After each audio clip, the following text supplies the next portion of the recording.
recuerdo de esta mañana del doctor Rick Wilbur hacia Cajamarca. Oremos. Padre nuestro, te agradecemos porque usted está en el control de todas las circunstancias y eventos de nuestros días.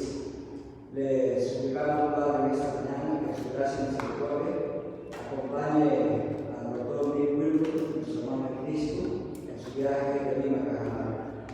Bendiga a su familia mientras él está aquí con nosotros esta tarde, y también bendiga a la congregación y la persona que lo reemplazará en la predicación de su palabra el día de hoy en Oak Ridge, Tennessee. Le suplicamos, Señor, que nos ayude a tener fortaleza y voluntad de venir esta tarde para escuchar su palabra y regocijarnos en la salvación que se nos ha dado. Guárdanos en todo, Dios, y haga su voluntad con nosotros, con cada uno de nosotros. Bien, hermanos, hemos leído dos pasajes en esta mañana.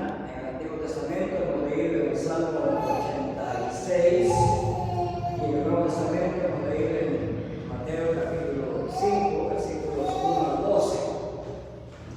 Y en el Salmo 86 que acabamos de leer, hay algo que resalta a los oídos y a los ojos de todos nosotros, y es el hecho de que el salmista declara que Dios es un Dios de misericordia. Y esa palabra misericordia es la palabra que está escrita en esta quinta bienaventuranza, sobre la cual meditaremos en esta mañana. Entonces, el texto de esta mañana es Mateo 5, versículo 7, y dice así: Bienaventurados los misericordiosos, porque ellos recibirán misericordia. Voy a explicar esta bienaventuranza en tres partes, y al final, en cuarto lugar, vamos a aplicar esta bienaventuranza a la vida nuestra. Entonces, en primer lugar, de la palabra misericordia en el Antiguo y Nuevo Testamentos. Luego vamos a ver el significado del término misericordia en la quinta bienaventuranza. Y vamos a explicar también, en tercer lugar, el significado de ellos recibirán misericordia. ¿Qué significa que ellos recibirán misericordia? Y finalmente aplicaremos esta bienaventuranza a la vida diaria nuestra. Entonces veamos en primer lugar cómo se usa el término misericordia en el Antiguo Testamento. Miren, antes que se escriba el Nuevo Testamento, antes que esta palabra aparezca en el Nuevo Testamento en tiempos de Cristo, por Cristo mismo, ya se hablaba en el mundo antiguo de una palabra que se llamaba socorrer o socorro. Esta palabra era usada muy antiguamente, mucho antes de Cristo. Y el término socorro se usaba como una acción de ayudar a otros en sus necesidades. Y en la cultura del mundo antiguo se creía que el que ayudaba a otros hacía una obra meritoria, una obra por la cual merecía ser alabado, exaltado, ser recomendado. Entonces, este término existió en el mundo griego antiguo y en el mundo romano antiguo antes que haya cristianismo. Pero hay una cosa que hay que notar. En el periodo del griego clásico, el idioma griego clásico era el que hablaba Aristóteles, Platón, la gente muy culta, digamos. En el griego clásico no existía esta palabra socorro como para significar el ayudar a otros como una acción digna de realizarse. Entonces, fue en la literatura cristiana, en realidad, en los escritos cristianos, que aparece este término socorro. Pero en la literatura no cristiana, digamos, acercándose ya a la etapa más moderna de las culturas antiguas, aparecía esta palabra socorro de la misma manera como está escrita en esta bienaventuranza. Por ejemplo, es la obra de Diógenes Laercio. Él fue el primer historiador y poeta que escribió una obra que se llama La vida de los filósofos más ilustres. Bueno, esa es una obra que siempre se lee en la universidad cuando la gente estudia literatura o filosofía o algo así. Los que estudian Derecho también leen estas obras. En esta obra, La vida de los filósofos más famosos o más ilustres, Diógenes Laercio usa esta palabra socorro y pone esta palabra socorro dentro de los actos de beneficencia. Ustedes han escuchado esa palabra beneficencia, ¿verdad? Es interesante que en nuestras ciudades, casi en todas las ciudades principales del Perú, hay lo que se llama la beneficencia pública. Hoy no es como antes. En la antigüedad, en el Perú, las beneficencias, por ejemplo, si alguien no tenía cómo pagar un nicho para enterrar a su familiar que había fallecido, la beneficencia le daba un nicho gratuitamente, ¿verdad? Hoy hay que pagar eso, ya no es así como antes. Pero en la antigüedad se entendía el término socorro como un acto de beneficencia, y también se entendía no solamente como un acto de beneficencia, sino como un acto de humanidad. Hoy día diríamos un acto humanitario. En otra obra muy famosa de la antigüedad, escrita por Calímaco, ustedes van a escuchar en estos sermones nombres muy raros de los antiguos, es que la literatura cristiana tiene conexiones. A veces ha usado palabras de obras ya antiguas, aunque ha variado un poco el significado. En esta obra de Calímaco, esta obra se llama Himnos, Fragmentos y Epígramas. En esta obra también se usa el término socorro como sinónimo de piedad, de compasión y de generosidad. ¿Qué quiero decir con todo esto? Que cuando Jesucristo usó esta palabra, bienaventurados los misericordiosos, la literatura cristiana seleccionó este término socorro desde la que existía en la antigüedad y lo utilizó con un nuevo significado, con el significado de misericordia. En la antigüedad, socorro significaba ayudar a otro en su necesidad. La literatura cristiana tomó ese término socorro y le dio un nuevo significado. Le dio el significado de misericordia. En ese sentido, la primera traducción que se hizo de la Biblia hebrea del Antiguo Testamento a otro idioma fue una traducción del hebreo al griego. A esa traducción se le llamó la Septuaginta. Es decir, la Septuaginta es la Biblia hebrea traducida al idioma griego. Existe hasta el día de hoy. Todos los que estudiamos teología tenemos que tener un cierto dominio de ese texto griego.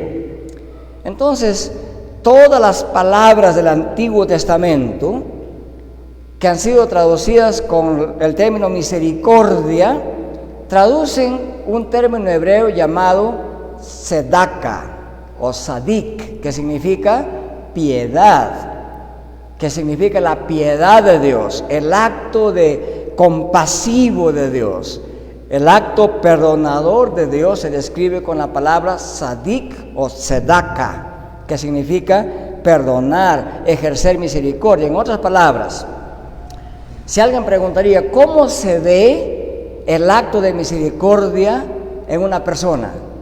Se ve en la acción de ayudar a otros y se ve en la acción de perdonar a otros. Noten ustedes entonces que el término misericordia no solamente significa socorrer a alguien en su necesidad, sino que significa un acto de compasión y también de perdón. O sea, tiene significado material y significado espiritual al mismo tiempo. Vamos a ver algunos pasajes en el Antiguo Testamento que hablan de este acto de socorrer a otros como un acto de misericordia. En Proverbios 14:21 dice así Salomón, el sabio: bienaventurado el que tiene misericordia de los pobres. feliz, bendito el que tiene misericordia de los pobres. En otras palabras, Dios, al haber redimido a la persona, llena su ser de misericordia y por eso puede hacer misericordia. Y en Proverbios 21, 25 y 26 se dice así. Ese es un dicho que puede parecer muy duro en cierta manera. Dice así: el deseo del perezoso lo mata, porque sus manos rehúsan trabajar, o sea, se niega a trabajar. Todo el día codicia, mientras el justo da, socorre y nada retiene. Aparece el término socorrer ahí, en el sentido de una expresión visible de la misericordia. Y en Proverbios 28:13 se dice así: esperará, pero el que los confiesa y los abandona alcanzará misericordia. En los proverbios anteriores, la misericordia es un ejercicio que hace el ser humano. En este Proverbios 28, la misericordia es un acto de Dios en respuesta a la confesión de nuestros pecados. Y luego en Daniel, capítulo 4, versículo 27, leemos así. Daniel le habla aquí al rey Nabucodonosor y le dice así: por tanto, oh rey, que mi consejo te sea grato, pon fin a tus pecados haciendo justicia. Y uno se pregunta: ¿qué es esa justicia? Y el mismo texto explica: y a tus iniquidades mostrando misericordia a los pobres. ¿Cómo un rey poderoso que tiene tanto puede mostrar obras de justicia? Haciendo misericordia a los pobres, socorriendo a los pobres. Quizás te sea prolongada tu prosperidad. Entonces podemos decir que cuando este término que se traduce como misericordia, a veces se traduce como piedad, a veces como clemencia, corresponden a los actos de Dios para con nosotros, su pueblo. Y por eso los salmos, y el salmo que hemos leído, declara ahí el escritor que Dios es grande en misericordia para con sus hijos. Muy bien, entonces en el Antiguo Testamento, ese término que en la literatura no cristiana antigua se usaba para expresar socorro hacia los demás, la Biblia recoge ese término y le da el significado de piedad, misericordia, de obras justas. Pasando al Nuevo Testamento, podemos decir que de manera muy general, en el Evangelio según San Mateo, encontramos a Jesús criticando duramente a los religiosos de su tiempo. Habían varios grupos religiosos, habían los fariseos, los saduceos, los escribas, incluso los ancianos de la iglesia, los gobernantes de la iglesia. Cristo los criticó duramente. ¿Por qué? Los criticó porque los veía que les faltaba ese acto de misericordia en sus vidas. Hablaban de religión, hablaban de amor, hablaban de Dios, hablaban de la palabra de Dios, pero en su vida práctica no tenían actos de misericordia, no tenían actos de justicia. Y Cristo desafió a sus apóstoles diciendo así: miren, ustedes pueden hacer lo que los fariseos enseñan que se haga, pero no imiten su forma de vivir, porque ellos no tienen misericordia. Y luego Jesús le dijo a sus discípulos: vuestra justicia, que debe ser manifestada en actos de misericordia, debe ser más grande que la de los fariseos, para que ustedes puedan heredar el reino de los cielos. Entonces Jesucristo, con este discurso así de crítica a los fariseos por falta de misericordia, nos enseña que para Él la misericordia es una acción muy importante. Y la misericordia ha sido una acción muy importante para los cristianos en toda la historia.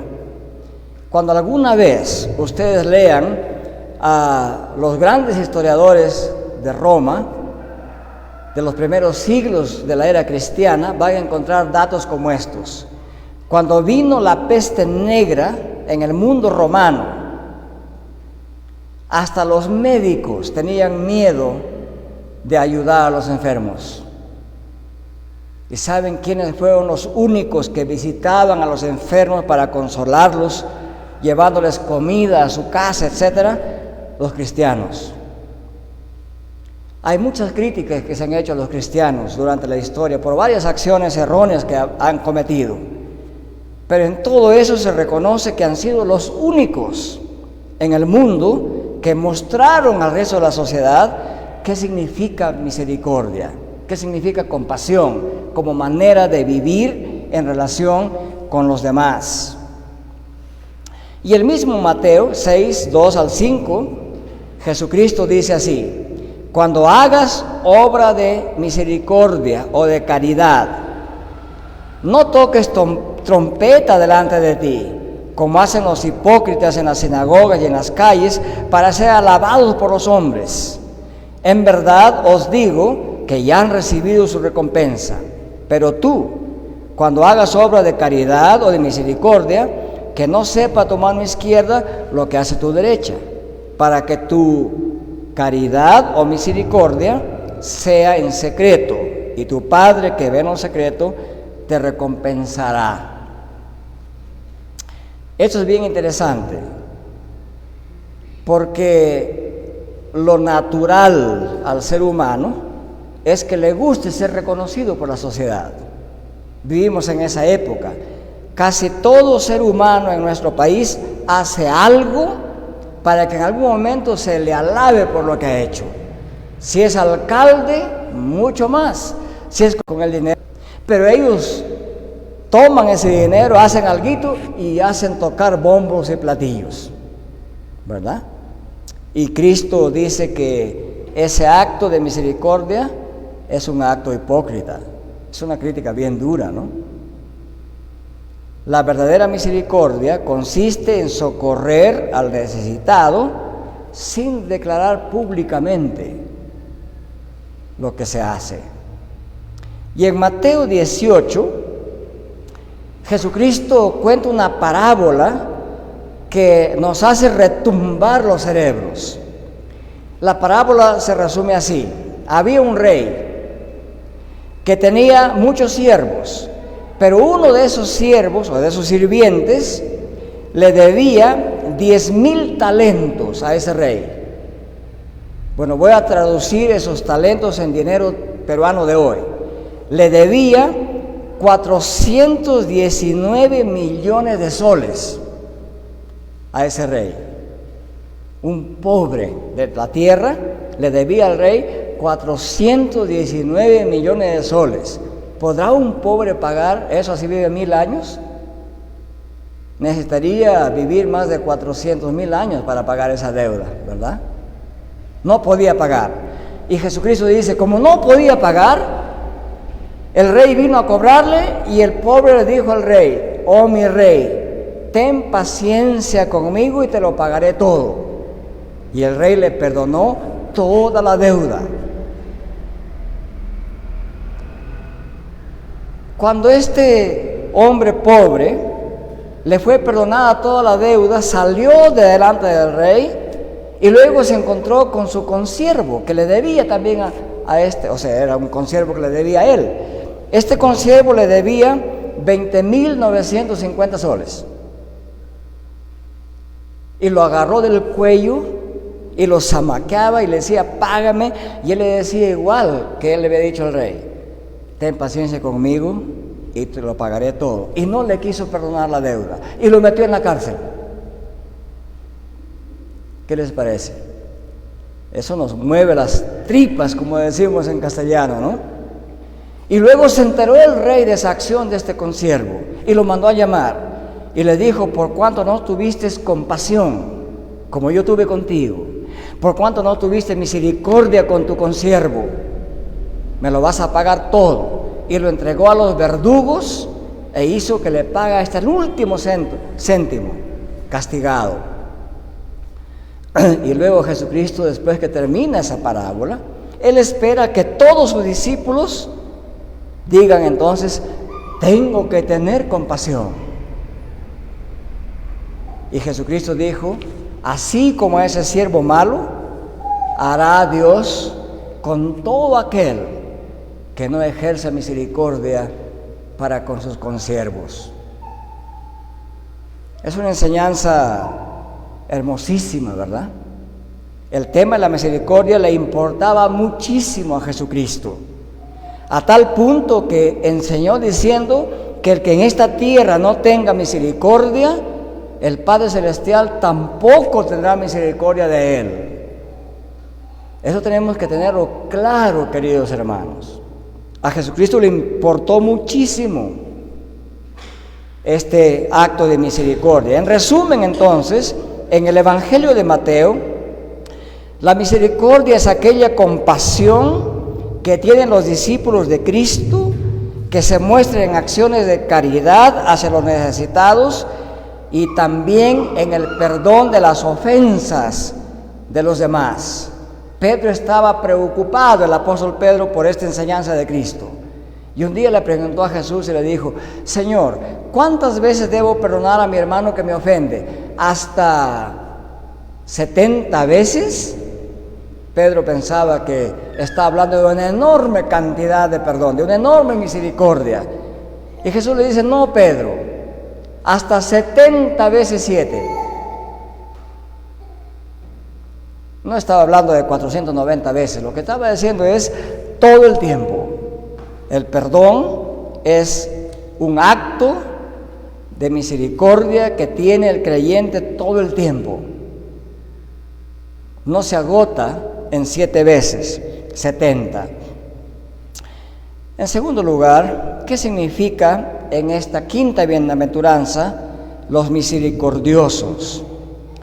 Ya hemos visto cómo se usa en el Antiguo y Nuevo Testamento. Entonces, en esta quinta bienaventuranza, sabiendo el interés que Cristo tenía por los actos de misericordia de parte de sus discípulos, podemos decir que en esta bienaventuranza el término misericordia se refiere a ejercer compasión mediante acciones de caridad o de amor hacia los demás. Describe ese modelo de relación entre el cristiano y los demás que Dios aprueba.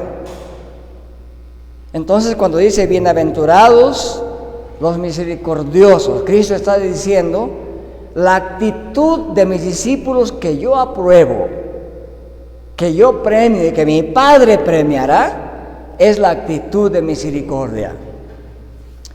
Si entendemos bien esto, al salir esta mañana de aquí, nuestros corazones tienen que estar rebosando y buscando oportunidades de cómo ejercer la misericordia.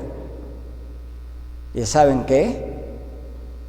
No tenemos que buscar mucho alrededor la oportunidad de ejercer misericordia. Nos tropezamos con esas oportunidades a cada rato, ¿verdad? Vamos a ver eso al final de esa explicación. Un famoso teólogo presbiteriano llamado Juan Calvino, en el siglo XVI, cuando comentaba esta bienaventuranza, decía así: los que no solamente están preparados para...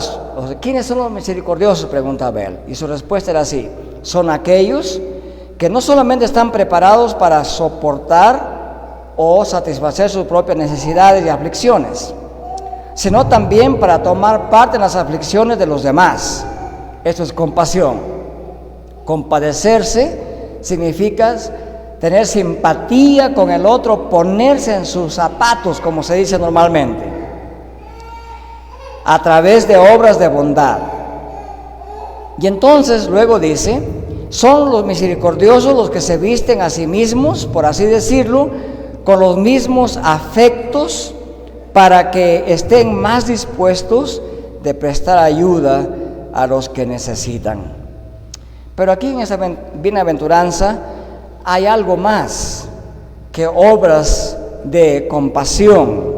Aquí, digamos, cuando hemos visto la parábola de Jesús, se ilustra que el significado principal de misericordia es un acto de perdón de las ofensas de otros. Este es un problema que atravesamos diariamente en nuestros hogares, en nuestros vecindarios, en la escuela, donde quiera que estemos con otras personas. Tenemos este problema del perdón y de la ofensa. Entonces, el acto de misericordia que habla esta bienaventuranza no solamente se refiere al acto de ayudar a los demás, sino que también se refiere al acto de perdonar a otros sus ofensas.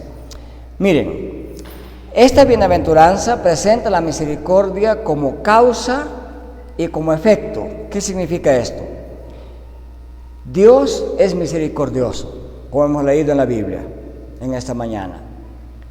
Y en su misericordia, Dios perdona nuestras faltas. Si confesamos nuestras faltas ante Dios, nuestros pecados, nuestros defectos, las cosas tontas que hacemos en la vida diariamente, si confesamos eso delante de Dios, Él en su misericordia nos perdona. Y como hemos sido perdonados por Dios, al mismo tiempo estamos capacitados para perdonar. Aquella persona que no quiere perdonar y que no puede perdonar es porque nunca ha experimentado el perdón de Dios. Entonces usted piense de esta manera. Si usted siente que no quiere perdonar, si siente que no puede perdonar, tiene que saber que Dios a usted aún no le ha perdonado nada.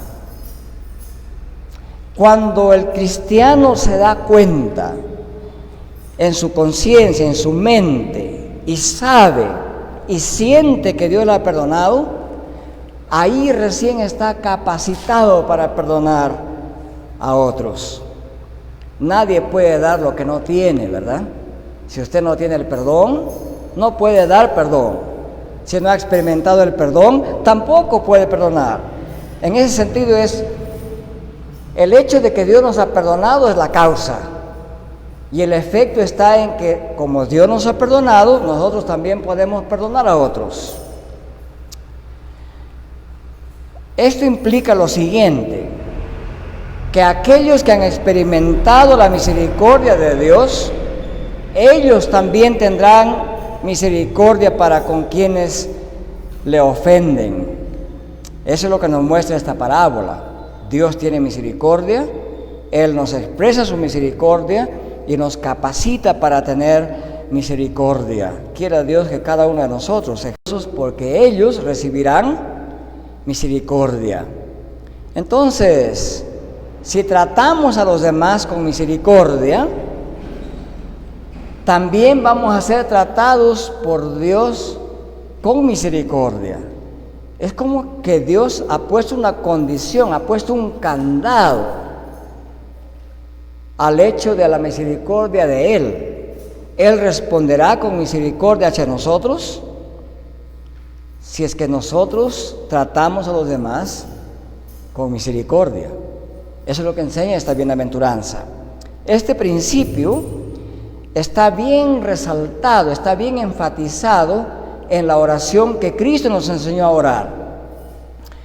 En una parte del Padre Nuestro dice: Padre, perdónanos nuestros pecados, como nosotros también perdonamos a los que nos ofenden. Después de terminar esta oración, Jesucristo le dice a sus discípulos: miren, porque si ustedes no perdonan las ofensas de aquellos que les ofenden, vuestro Padre que está en el cielo tampoco os perdonará. Así de enfático es Jesucristo. Como el perdón es una acción visible del acto de misericordia, entonces el principio de que el cristiano tiene que ejercer misericordia y perdonar las deudas y maldades a otros es un principio sin el cual no podemos decir que somos cristianos. Por eso mucha gente tiene miedo de ser cristiano. Algunos dicen, me lo han dicho a mí muchas veces, en muchos lugares del Perú y del resto del mundo donde he estado visitando y predicando. Me dicen: pastor, Me cuesta perdonar. Y bueno, yo le digo, simpatizo con usted. A todos nos cuesta perdonar. A Dios le costó perdonarnos a nosotros. ¿Sabe qué? Le costó la vida de su propio Hijo. Para que Dios nos perdone a nosotros, Cristo murió en la cruz. Le costó carísimo a Dios perdonar nuestros pecados. Entonces uno le pregunta, el que dice, yo no puedo, no quiero perdonar, no puedo perdonar, no quiero ayudar a los demás. Uno nunca va a querer y no va a poder ayudar a otros ni perdonar a otros mientras no sintamos el perdón de Dios en nuestra vida, mientras no vivamos de la misericordia de Dios. Y si ustedes se dan cuenta, cada día vivimos porque Dios es misericordioso, sea usted cristiano o no. Dios puede dar fin a este mundo con un solo terremoto y no queda ni un ser vivo en este planeta. Pero en su gracia y misericordia, Él extiende su paciencia largamente en el tiempo y nos aconseja y nos hace leer su palabra y nos predica y nos da oportunidad de saber cosas de Dios, porque Él espera que nos arrepintamos, que confesamos nuestros pecados y Él ejercerá misericordia. Entonces, cuando alguien dice, no puedo perdonar, no puedo tener misericordia, no puede porque no tiene la misericordia de Dios en su vida. Otros dicen, mire, sé que ser cristiano es muy difícil, yo todavía soy muy malo, tengo muchos pecados. Cuando ya sea más bueno, ahí voy a venir a la iglesia. Bueno, es un error pensar así. Mientras Dios no esté en nuestra vida, nunca vamos a hacer acciones de bondad que Dios apruebe. Podemos hacer varias cositas y sentirnos bien. Otra cosa es hacer acciones que Dios apruebe. Es como cuando usted estudia en la primaria o en la secundaria o en la universidad. Usted puede hacer muchas cosas, puede prestar su lapicero a su compañero, puede prestarle su cuaderno, puede prestarle su libro, puede darle un dinerito para que viaje a la universidad desde la ciudad o para que pague su cuartito, etc. Pero eso no le hace que apruebe el curso que está llevando, ¿verdad? Eso no le hace que apruebe matemática o lengua. Tiene que pasar un examen. El profesor va a ver cuánto responde al examen para aprobarlo. En cierta manera, Dios es como el gran profesor. Cristo es como el gran profesor. Hay obras que Él aprueba y obras que Él no aprueba. Entonces, lo que Cristo aprueba es el acto de misericordia y lo declara: bienaventurados los misericordiosos, porque ellos recibirán misericordia. Esa misericordia de Dios la vamos a recibir en esta vida y mucho más plenamente en el juicio final. Juan Calvino explica esto así: alcanzarán misericordia no solo de Dios, sino también entre los hombres, o sea, aquí y ahora, cuyas mentes Dios dispondrá para el ejercicio de la humanidad a quienes han hecho actos de bondad con ellos. Y se debe considerar que la gracia está reservada con Dios para los misericordiosos y humanitarios, para que ellos, a su vez, lo encuentren a Dios clemente y misericordioso, como se afirma en varios salmos, en el 103, en el 145, etc. Entonces, bienaventurados los misericordiosos, porque ellos alcanzarán misericordia, significa dos cosas: actos de compasión, ayudando a los demás, y actos de perdón, perdonando a los demás por las ofensas que nos han hecho. Si Dios nos perdona a nosotros, sacrificando a su propio Hijo Jesucristo, ¿cuánto más nosotros, que no tenemos que hacer mucho sacrificio para perdonar, ¿verdad? ¿Cómo aplicamos esta bienaventuranza a nuestra vida finalmente, en cuarto lugar? Miren, queridos hermanos, 3 cosas voy a mencionar. Primero, todos tenemos la posibilidad de caer algún día en la pobreza. Vivimos en un país que tiene todas las posibilidades de ser ricos y también de ser pobres. De la misma manera, en esas circunstancias, cuando estamos en la pobreza, ahí sentimos la necesidad de ser ayudados. Y en nuestra Cajamarca y en nuestro barrio hay abundante oportunidad de ejercer la compasión con los demás. No se trata de grandes cantidades. Si usted visita a su vecino, aún con una cabecita de cebolla y con un puñado de arroz en su mano, el que esté en necesidad lo va a apreciar profundamente. Porque más allá de la cosa en sí misma, es el acto de acercamiento al otro en su necesidad, ¿verdad? Y hay abundante oportunidad para que cada uno de nosotros ejerzamos la misericordia. En nuestra congregación hemos tenido la costumbre cada domingo de tener una canasta aquí que se llama el kilo de amor. El kilo de amor es una metáfora. Significaba, en los años pasados, antes de la pandemia, que cada familia o cada persona traía y ponía, aunque sea una cajita de fósforo, o ponía un solcito de comino, una papita, lo que pueda. Vamos, a partir del próximo domingo, a empezar de nuevo con esa actitud que hemos tenido. Y esa canastita a veces tenía 2, 3 kilos cada domingo.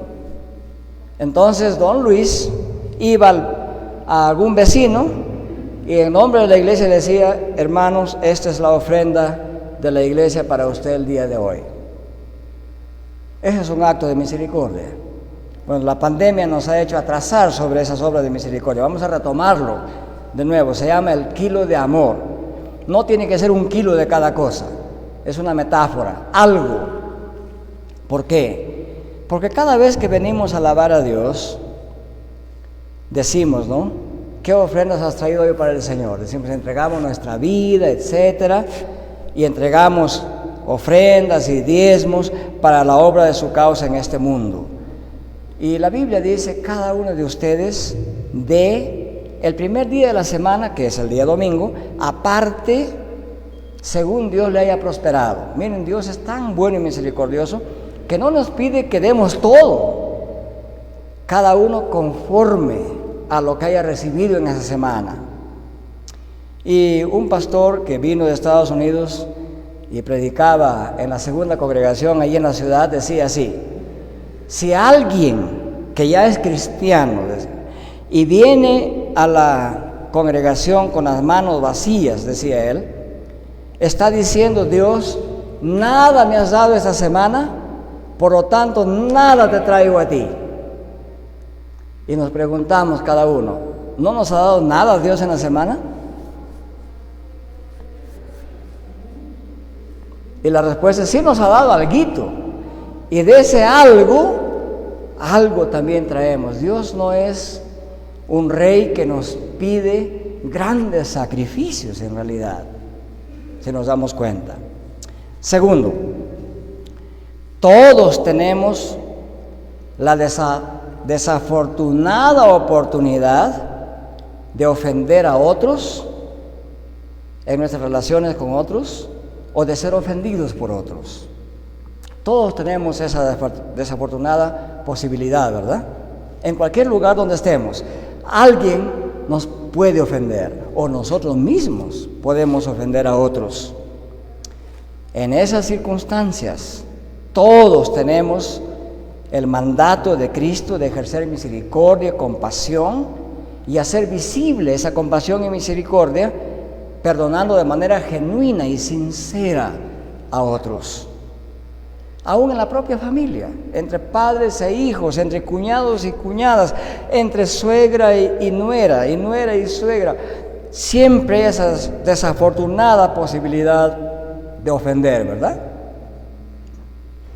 Estemos listos para ejercer esta misericordia, mostrando perdón a los que nos ofenden. Tercero, todos tenemos la posibilidad de estar en la posición de ejercer justa disciplina contra los que cometen faltas. Puede ser que usted sea juez, o fiscal, o papá, o mamá, o profesor, o profesora, o pastor en la congregación. Esa posibilidad existe. En algún momento podemos estar en esa posición. En esas circunstancias, por más grande que sea nuestro celo por la justicia, no debemos actuar sin pensar en la misericordia. Ya sea cuando tengo que aplicar disciplina a mi hijo, a mi hija, cuando tengo que llamar la atención a un hermano o una hermana, o a mi papá o a mi mamá, o del papá hacia los hijos. Aún en esos actos tenemos que ejercer la misericordia. Cuántas molestias, cuántos enojos y cuántas riñas podemos evitar en la familia si la misericordia es el primer acto que aflorara en nuestros cerebros como cristianos. Preguntémonos todos a sí mismos: cuando yo como padre ofendo a mi hijo con alguna palabra o algún gesto o algunas palabras y mi hijo me llama la atención, ¿cuál es mi primera actitud? ¿Misericordia o enojo? La verdad es que lo primero que llega es el enojo y el orgullo. No, ¿qué le voy a pedir perdón a mi hijo? Que este muchacho malcriado, ¿no? Al revés, si soy hijo y el papá me llama la atención por un acto que considera que está mal, ¿cuál es la primera actitud del hijo? Gracias, papacito, cuánto te amo, cuánto te adoro por disciplinarme. No decimos así, ¿no? No somos así. La Biblia lo reconoce. Ustedes leen Hebreos capítulo 12 y está claro que toda disciplina no es bienvenida. Pero si repensamos nuestras actitudes y decimos, tengo que ejercer misericordia, toda su actitud va a cambiar. Dice un escritor antiguo, 1920, se apellida Plumer, dice así: si la justicia es un atributo de Dios, también lo es la misericordia. Y aquellos que han puesto ante sí la excelencia divina como un ideal anhelado y buscado, no deben olvidar que Dios es tan misericordioso como justo. El salmista, al describir al hombre perfecto, le atribuye precisamente la combinación de misericordia y justicia. El creyente que ama a Dios, que es discípulo de Cristo, será alguien que ejercita misericordia y justicia al mismo tiempo. Entonces, misericordioso es el hombre que teme a tal Dios que es misericordioso.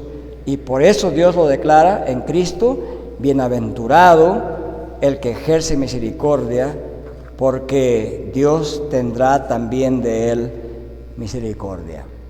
Bueno, espero que esta enseñanza de Cristo, con esta bienaventuranza en esta mañana, nos enseñe a vivir y relacionarnos como verdaderos cristianos con el resto. Repitamos juntos esta bienaventuranza y que Dios la grave en nuestro corazón y que guíe nuestras acciones. Bienaventurados los misericordiosos, porque ellos recibirán misericordia. Y podemos invertir, podemos poner al revés esa bienaventuranza. Si decimos, infelices los que no tienen misericordia, porque ellos tampoco recibirán misericordia. Pero nos quedamos con la parte positiva. Bienaventurados los misericordiosos, porque ellos recibirán misericordia. Que el Señor nos bendiga, nos guarde y nos dé la fortaleza espiritual y moral para poder ejercer la misericordia con esos dos significados: como acciones de compasión, socorriendo a los demás, y como la actitud de perdonar a los demás las ofensas que nos puedan haber hecho o hacer. Que el Señor bendiga su palabra.